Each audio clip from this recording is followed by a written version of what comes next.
नमस्कार friends, welcome to our YouTube channel insights by PK Varshney. Today we will discuss about the letter of credit यानी साख पत्र। Friends, ये हमारी most awaited video है। सभी व्यूअर से रिक्वेस्ट है कि जिसने हमारे चैनल को सब्सक्राइब नहीं किया है वो सबसे पहले सब्सक्राइब कर लें। हमारे चैनल का नाम है इनसाइट्स बाय पीके वार्ष्णेय। और सभी से रिक्वेस्ट है कि वीडियो जो है शुरू से लेकर आखिर तक ज़रूर देखें, क्योंकि वीडियो बहुत ही इंफॉर्मेटिव है। तो जैसा अभी हमने बताया कि we will discuss about the letter of credit. तो आज का युग जो है ग्लोबलाइजेशन का युग है। बिजनेस भी होता है तो देश के अंदर ही नहीं होता बल्कि देश के बाहर भी होता है। उसे इंटरनेशनल ट्रेड भी कहते हैं, जिसे फॉरेक्स ट्रेड के नाम से भी जाना जाता है। अब एक पक्ष तो रहता है यहाँ इस देश में और एक पक्ष रहता है दूसरे देश में, तो दोनों पक्ष एक दूसरे को नहीं जानते, तो उनके बीच में बिजनेस कैसा हो। तो बिजनेस के लिए एक पक्ष अपना पैसा भेजेगा, उसे एश्योरेंस नहीं रहती कि भाई मेरा पैसा मैं भेज रहा हूँ, मुझे गुड्स मिल पाएगा कि नहीं मिल पाएगा। दूसरा पक्ष ये रहता है कि भाई मैंने माल भेजा, मेरा माल जो है उसके बदले में जो है वो सेफ पहुँचेगा कि नहीं पहुँचेगा।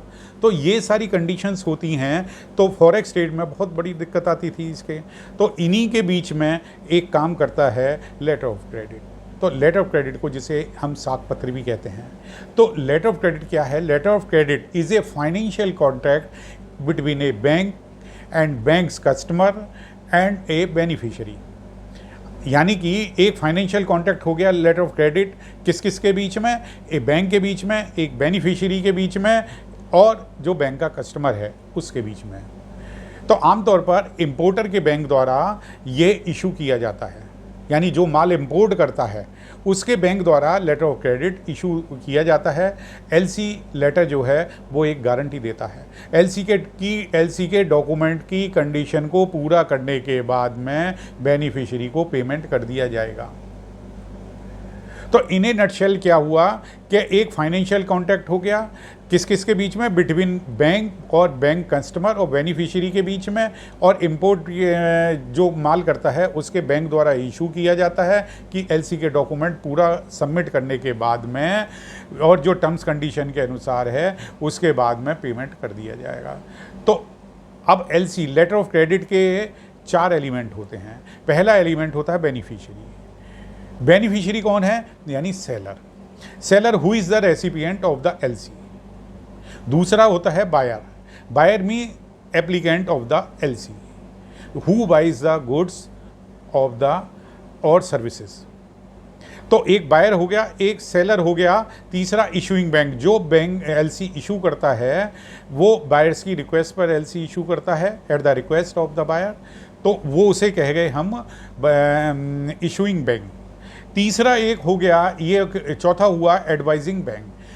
तो क्या होता है समटाइम्स क्या है, अनदर बैंक, दूसरा बैंक जो होता है इसे ये नहीं रहता कि भाई सामने वाला बैंक भी सही बोल रहा है कि नहीं, तो वो एक और बैंक को इन्वॉल्व कर लेता है कि भाई इस के बारे में आप एडवाइस करिए। तो that is called the advising bank. तो another bank is also involve as an advising bank that advises the beneficiary. तो 4 एलिमेंट हो गए, बेनिफिशियरी, सेलर और बायर जो हो गया एप्लीकेंट हुआ, और इशूइंग बैंक हुआ, एक एडवाइजिंग बैंक हुआ। दूसरे शब्दों में हम इन अनदर वर्ड्स हम क्या कह सकते हैं कि letter of credit is a financial promise और डॉक्यूमेंट होता है गिवन बाय ए बैंक और financial institutions to the seller on behalf of the buyer. यानी बायर हुआ one party in a transaction subject to submission of a required document by the seller. तो 3 चीज़ हो गई आपकी कि एक फाइनेंशियल डॉक्यूमेंट हो गया जो बैंक द्वारा दिया जाएगा, और जो subject to submission of the required documents by the seller bank. अब प्रश्न ये पैदा होता है कि पर्पज़ क्या क्या है, लेटर ऑफ क्रेडिट के क्या क्या पर्पज़ हैं। तो लेटर ऑफ क्रेडिट एक तरीके का एक क्रेडिट लेटर होता है, is a letter from the bank, जो कि एक गारंटी है एक सेलर को लिए कि बायर का पेमेंट टाइम पर और एक्यूरेट अमाउंट के लिए प्राप्त कर लिया जाएगा। यदि बायर जो है परचेज पर पेमेंट करने में अनेबल है, असमर्थ है, तो बैंक परचेज की फुल अमाउंट जो है और जो रिमेनिंग अमाउंट है उसको भी कवर करेगा। तो अब what is the procedure of the LC opening. अब एलसी ओपन करनी है तो उसका क्या प्रोसीजर होना चाहिए।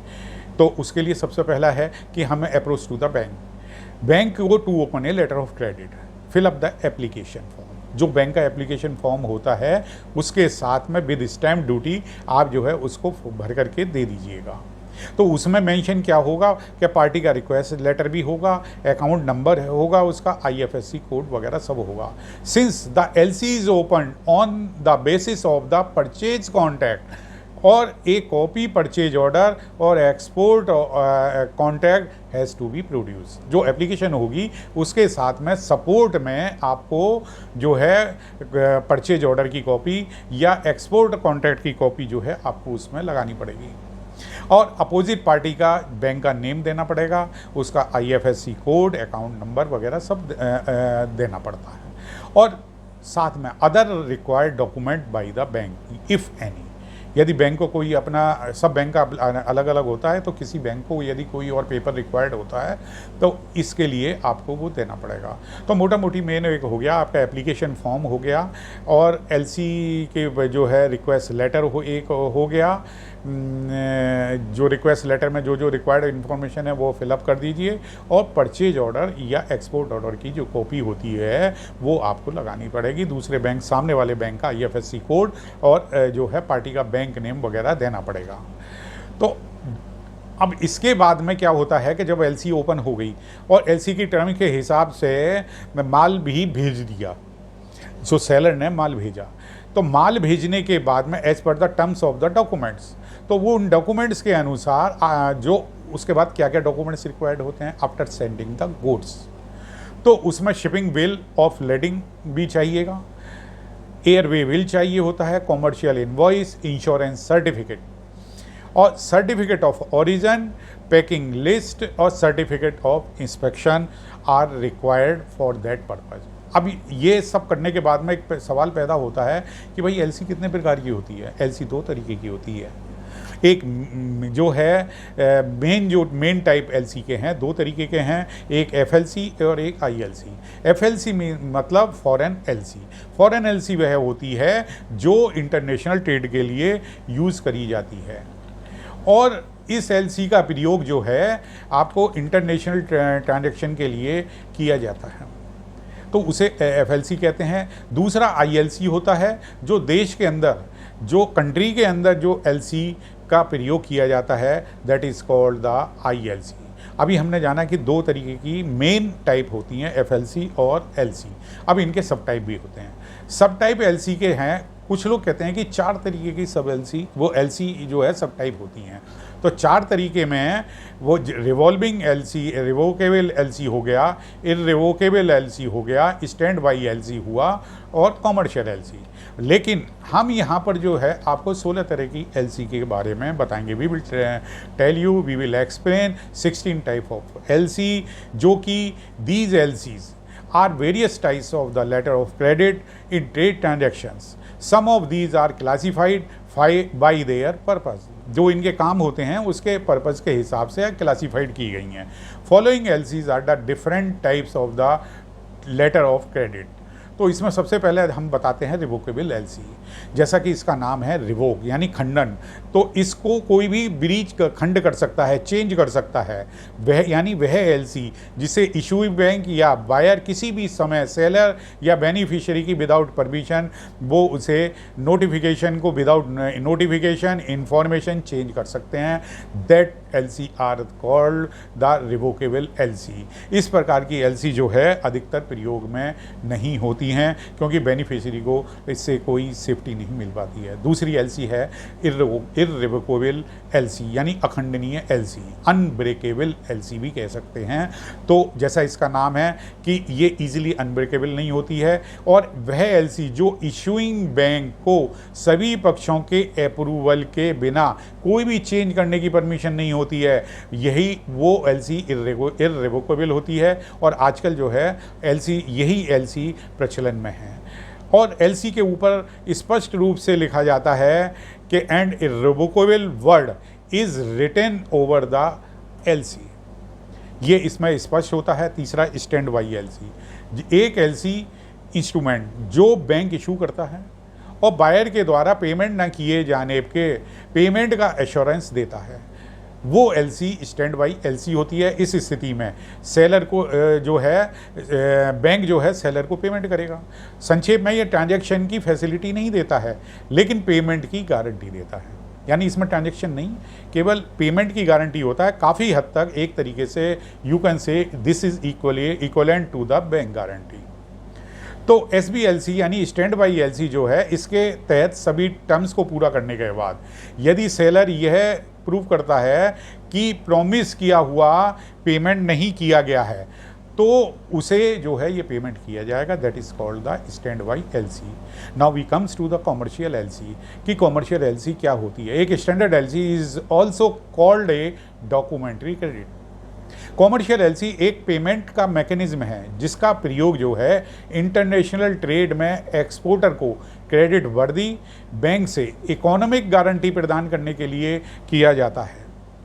तो कॉमर्शियल इशूइंग एलसी में इशूइंग बैंक सेलर या बेनिफिशियरी को डायरेक्टली पेमेंट करता है।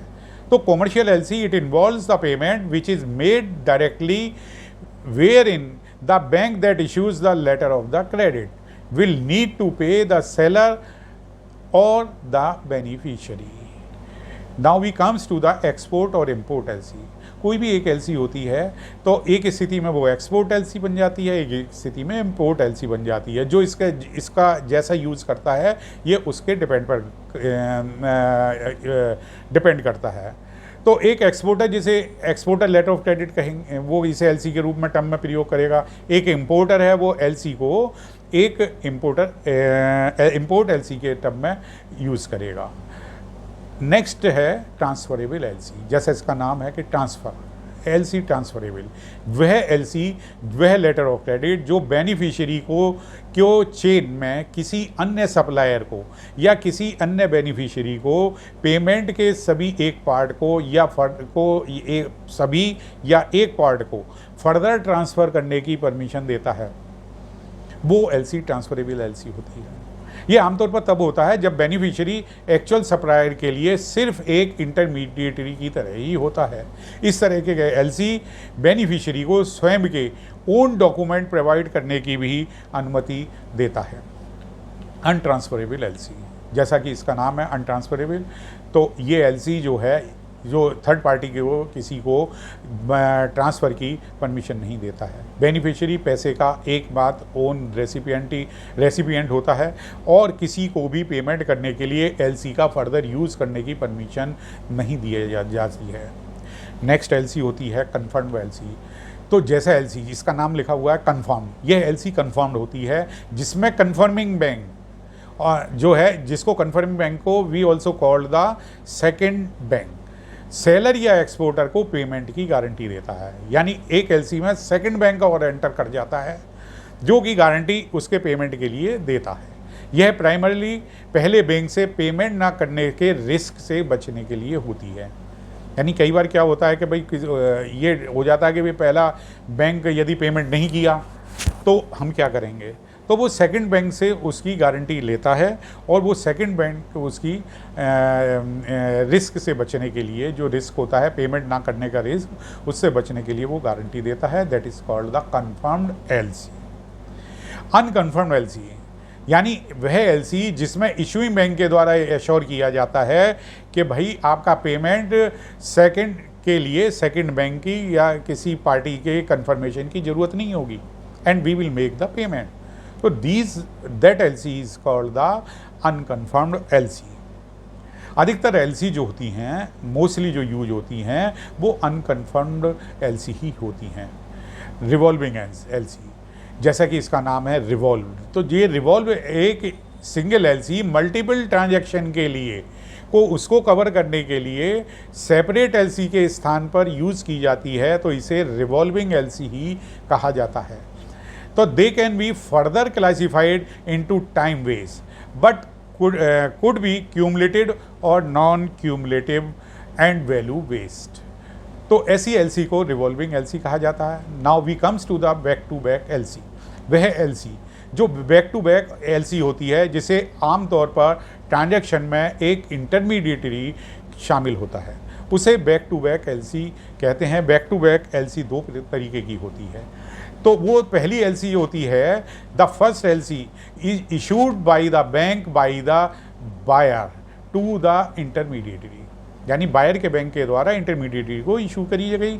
और the second issued by the bank of intermediatory to the seller, intermediatory का जो बैंक होता है उसके थ्रू सेलर को इशू करी गई। तो दो तरीके की ये एलसी हुई। Now red clause LC.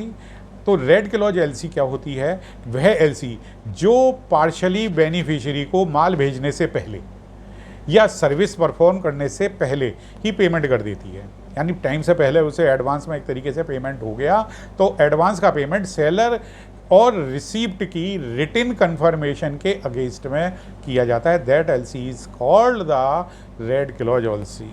तो अगली एलसी है ग्रीन क्लॉज एलसी। तो ग्रीन क्लॉज एलसी में वह एलसी जो सेलर को एडवांस का पेमेंट तो करती है, वह न केवल रिटन अंडरटेकिंग और रिसीप्ट के अगेंस्ट होती है, बल्कि माल को वेयर हाउस करने का एक तरीके से प्रूफ भी होती है। तो वेयर हाउस को प्रूफ करने का जहां पर आ गया, that LC is also called the green clause LC. अब now we comes to the sight LC. Sight LC को हम साइट एलसी पेमेंट भी कहते हैं। वह एलसी जो रिक्वायर्ड डॉक्यूमेंट्स को सबमिट करने के बाद में ही उसका पेमेंट होगा और उसकी डिमांड करता है। बैंक डॉक्यूमेंट्स की रिव्यू करता है और बेनिफिशियरी को पेमेंट करता है, और यदि डॉक्यूमेंट्स एलसी की टर्म्स को पूरा करते हैं तो वो जो उसे जो है पेमेंट कर देता है। क्योंकि टर्म्स को पूरा किया तो ऐसी एलसी को साइट एलसी कह देते हैं। अब डेफर्ड पेमेंट एलसी, जैसा इसका नाम है डेफर्ड पेमेंट, यानी पेमेंट स्थगित करने के लिए। तो एक एलसी जो एक सर्टेन पीरियड के बाद पेमेंट इंश्योर करती है, that LC is called the deferred payment LC. Bank document के टाइम टू वो बैंक डॉक्यूमेंट्स के रिव्यू करता है, लेकिन बेनिफिशियरी को पेमेंट जो है समय समय पर एग्री होने के बाद ही किया जाता है। इसे यूजेंस एलसी भी कहते हैं। तो यूजेंस एलसी को भी जो कहेंगे, इसे डेफर्ड पेमेंट एलसी कहते हैं। तो last now we come to the last LC is the direct pay LC. तो वह एलसी जिसे इशूइंग बैंक सीधे सीधे बेनिफिशियरी को पेमेंट करता है, फिर बायर को अमाउंट चुकाने के लिए कहता है। तो पहले तो सीधे बेनिफिशियरी को पेमेंट कर दिया, फिर वो बायर को बोलेगा भाई इसका हमने पेमेंट कर दिया, now you pay the amount. These LC are called the direct pay LC.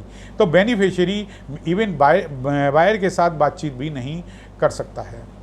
तो अभी हमने जाना कि एलसी जो हैं 16 तरीके की होती हैं, डिफरेंट टाइप की होती हैं, और ये जो एलसी हैं ये अपने पर्पज़ के आधार पर वेरियस टाइप की होती हैं। यह बायर और सेलर दोनों के ही इंटरेस्ट में हैं। तो सभी प्रकार की एलसी को अच्छी तरीके से समझने के बाद में हमने ये जाना है कि हम उसी को चुनना चाहिए जो हमारे पर्पज़ को कम्प्लीटली पूरा करे। अब एक सवाल पैदा होता है कि क्या ये एलसी एक लोन होती है? यस। एलसी का क्या मतलब है कि रिवॉल्विंग इशूइंग बैंक और एनी रिवॉल्विंग लैंडिंग परसुएंट के द्वारा सेक्शन 2.2F के अनुसार किए गए फंडिंग से। तो letter of credit loan, a loan made by a bank to or for the account of the company pursuant to the section 2.13। तो कहने के अनुसार कि कंपनी के खाते के लिए या उसके लिए बैंक द्वारा किया गया ऋण। तो ये एलसी के द्वारा एक लोन है कि नहीं है, ये उसका जवाब हुआ। अब एक सवाल पैदा होता है कि क्या एलसी ऑफ साइड, जब हम बैलेंस शीट दिखाते हैं तो बैलेंस शीट में ऑफ बैलेंस शीट आइटम है? until you actually use the letter of credit for a business transaction, it's an off balance sheet disclosure। यानी कि जब तक बिजनेस ट्रांजैक्शन के रूप में उसे प्रयोग नहीं किया जाता तब तक वह ऑफ बैलेंस शीट डिस्क्लोजर है। तो why letter of credit is a contingent liability? क्या लेटर ऑफ क्रेडिट एक कंटीजेंट लाइबिलिटी भी होता है? एक contingent guarantee differs from a letter of credit which is more commonly use in international trade. A contingent guarantee is employed only upon non-payment after a stipulated period by the buyer। एक LC bank द्वारा payable होती है, जैसे कि seller shipment को affect करता है और एलसी की टर्म्स को सेटिस्फाई करता है। तो अब ये हमने जाना है कि भाई एलसी के यदि हम लेते हैं तो हमें इंटरनेशनल ट्रेड में फ़ायदा होता है। तो जब इंटरनेशनल ट्रेड में, फॉरेन ट्रेड में फ़ायदा होता है, तो क्या इसके कोई नुकसान भी हैं, डिसएडवांटेज भी हैं लेटर ऑफ क्रेडिट के? यस, इसके कुछ हैं डिसएडवांटेज जो कि कमी हैं, जैसे एक्सपेंसिव है, टेडियस है, टाइम कंज्यूमिंग है in terms of the absolute cost, working capital and credit line usage में। लेबोरियस क्लेम प्रोसेस हो जाता है कई बार, involving more paper work for the seller. अब नाउडेज आजकल क्या है, सारी एलसी पहले तो मैनुअली होती थी ये सब चीज़ें, अब ये जो है सारा डिजिटलाइजेशन हो गया है, सब सिस्टम के थ्रू जाती हैं, सिस्टम के थ्रू आती हैं। तो ये जो डिसएडवांटेज हैं ये बहुत कम हो गए हैं। तो पहले जितने डिसएडवांटेज होते थे, now it has become very loss. अभी हमने जाना कि एलसी के बारे में, कि एलसी होती क्या है, इंटरनेशनल ट्रेड में इनकी क्या अहमियत है, क्या क्या फ़ायदे हैं, कौन कौन रेसिपिएंट इनके होते हैं, कितने तरीके की एलसी होती है, क्या डॉक्यूमेंट चाहिए, क्या डिसएडवांटेज हैं। तो ये अभी हमने ये जाना। तो आज की वीडियो में बस इतना ही। अगर आपको हमारी वीडियो अच्छी लगी हो तो हमारे चैनल को सब्सक्राइब ज़रूर कीजिए for more such type informations and wait for our next video. Thank you.